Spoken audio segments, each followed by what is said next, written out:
Hey everyone, I've been asked to share a little bit about how to film your own interview at home. So I'm going to take you through a few things like cameras, mic, lighting, setup, and I hope this is useful. Yeah, so let's get going. First thing I want to talk about is camera. So if you don't have a DSLR that you can take videos on, maybe you can reach out to someone. If you have an iPhone 11, I would say iPhone 11 is pretty darn good, so I wouldn't worry, and I would probably just go ahead and use that.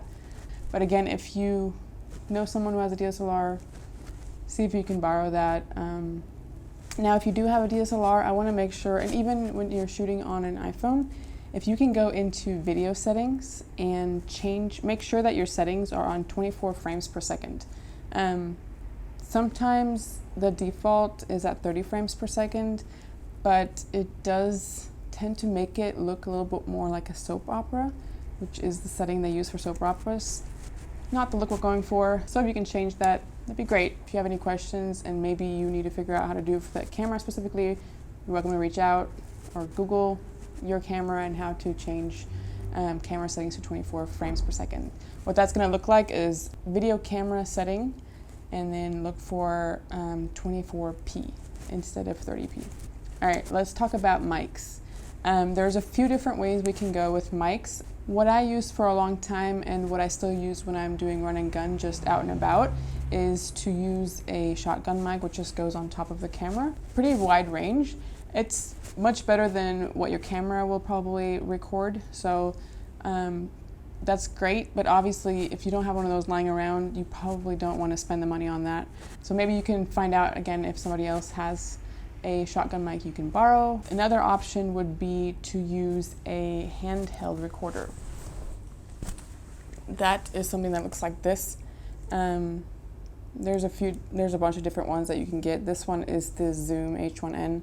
It has a microphone at the top. So if you have it in close range, say you are sitting at a table or you have something that's just close enough by, so then you can just kind of turn this on, set it just outside of the view of the camera. Also, you can plug in a lav mic, which I'll talk about in a second. Again, there's a few different ones. They're like these cheaper ones. Not that this one is not super expensive either.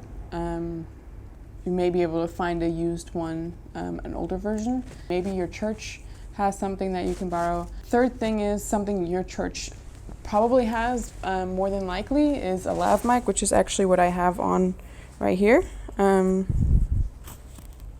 So this is a little handy little thing that you can clip on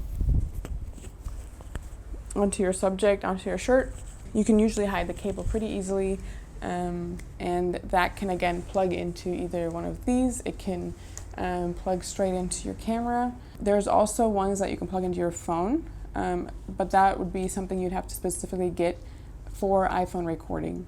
I can link one of those so that you can check it out on Amazon. It's super cheap, $15. It won't be super professional, but it'll definitely take up the audio a good notch, just because as long as it's something that's really close to your voice, it'll already be way better than a camera that's a bit far away. Another thing that you can do is if your church maybe has a lav mic of sorts and you want to plug it into your iPhone, there are adapters, and then maybe even straight into your laptop or computer if that's something you want to do, which is actually what I'm doing right now. If you do use a lav mic, you want to probably use a shirt that's a bit darker or something that you can kind of layer to hide it away, or you want to have a button-down shirt that you can kind of hide away, but not that crazy important.